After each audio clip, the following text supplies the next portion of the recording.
আমি সর্বপ্রথম আপনাদের শুকর আদায় করি। আপনারা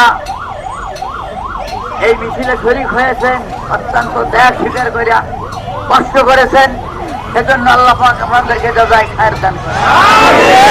এই সঙ্গে একটা কথা বলবো, এদেশের মানুষ আলেম ওলামাদেরকে ভালোবাসে, আলেম ওলামাদের ওয়াজ শোনে, তাদেরকে দাওয়াত খাওয়ায়, সব সহজ। এইবার দেখুন কার কার দেহে আলেমের মহব্বত আছে, মহব্বত আছে।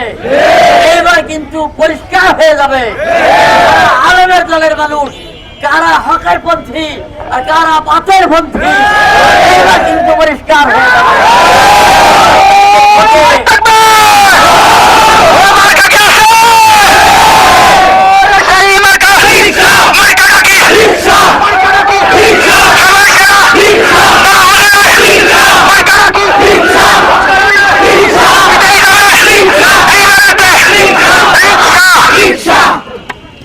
আমরা আলেমদেরকে নামাজে ইমাম বানাই, আমরা জানাজার ইমাম বানাই আলেমদেরকে।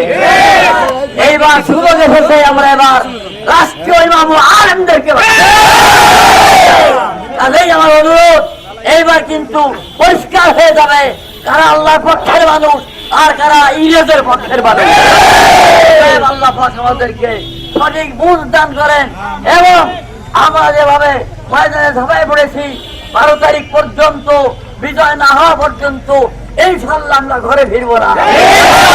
আমাদেরকে তৌফিক দান করেন, আমিন। এটা প্রধান নেতা মামুনুল হক সাহেব এই নগরকান্দায় আসবেন, আমরা ইনশাআল্লাহ সকাল বলে এখানে উপস্থিত হব। লক্ষ লোকের আয়োজন হওয়া চাই।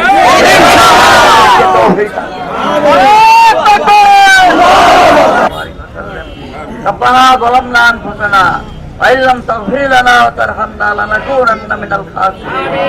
يا الله পরবর্তীকালে আলম আমাদের জীবনের সমস্ত ভুল ত্রুটি মাফ করে দাও, গুনাহ খাতা মাফ করে দাও। ইয়া আল্লাহ তোমার এই দিনের মুজাহিদদেরকে তুমি হিম্মত বাড়িয়ে দাও, আল্লাহ এদেরকে হিম্মত বাড়িয়ে দাও।